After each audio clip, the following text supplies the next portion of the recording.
Thank you guys all, especially judges coming out here to judge our bridges today as we analyze bridge concepts into our 3D printing. My name is Alex Iglesias. My name is Jackie Wang. My name is Eric Nord. And I'm Omar Dandan. To get into it, we'll be talking about our research and prototype and how we went through our printing. We basically went through rapid prototyping, and what that was is we went through 5 different bridges, and we made iterations based upon that. We tested a bridge once a week, which led our phase to be 5 weeks. After that, we went to the NJIT concrete lab, and we tested with the deflection tool, and some of the safety protocols that we took into account was making sure that everybody within the 10 feet radius was wearing safety goggles, and we had 2 people holding the load at once. Okay. So after researching the approach, we chose our final design to be an arc for the competition to maximize structural efficiency, and we took inspiration from previous NJIT bridge designs, and there are 3 main reasons why we chose this shape. The first reason is the compressive strength.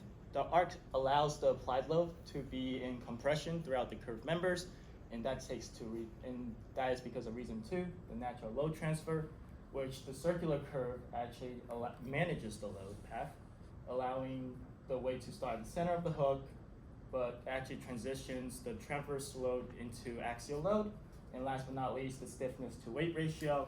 So we optimize our bridge by using little material right here while keeping its stiffness, changing from previous bridge, which were kind of bulky and used a decent amount of material, while adding in triangular trusses to stabilize the arc. So for the ways that we used accelerated bridge construction principles in the design process, firstly, all the parts of our bridge were prefabricated elements that we designed so that they would be able to be assembled on the day of the competition. Secondly, we tried to minimize the weight as much as possible and make it relatively simple, because lightweight is a criteria of the competition, and making it simple allows it to be assembled easily. And finally, the individual elements we designed so that they would be as easy as possible to print out and manufacture. One example of something we changed to do this is the lateral supports right here. They originally were curved and they followed the arch of the bridge. We redesigned them so they were flat, so that when we printed them out, they wouldn't need supports or anything, which streamlines that whole process and makes prototypes way easier to make. So after all that prototyping, this is our final design right here. We started off with our first prototype weighing 438 grams. We ended up reducing that to around 195, which is a decrease of 200 grams, or a 50% decrease in weight. Even though we decreased that bulk a lot, it still is projected to hold a maximum weight of 70 pounds for this competition. It is printed with a 10% infill density, and it's printed with 2 walls, and it is 23.5 inches long, 4.5 inches wide, and it has a maximum height of 4.7 inches. Thank you guys very much for your time. If you have any questions, now's the time to ask. Here's our team, and thank you guys once again.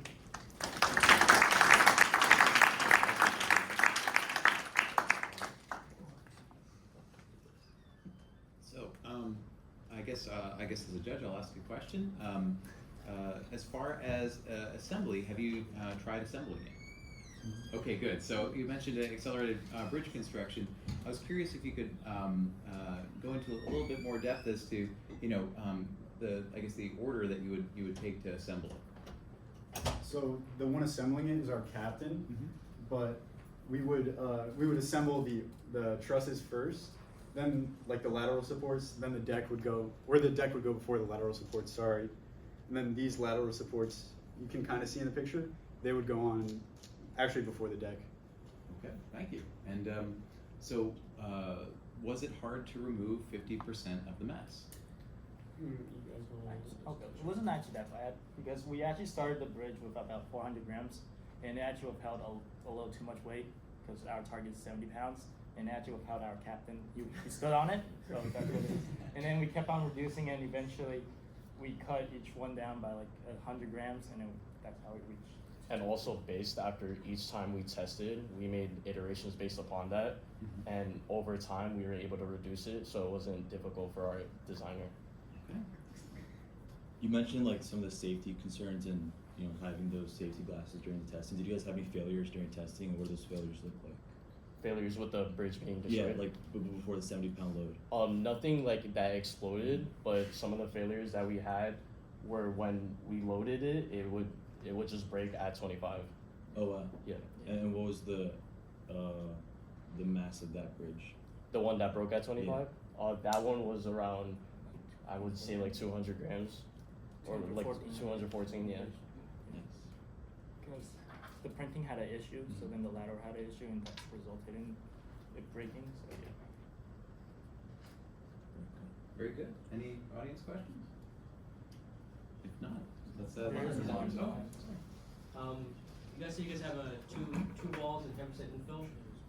Do you guys find like a golden ratio of walls and infill style to weight? We didn't really, I want to say we didn't really experiment with that too much. We kind of just went with what was known for the best. So we had like a previous information, kind of just went with that. Okay. So usually I know that's like 20% is kind of what people say, like 2 or 3 walls. Yeah.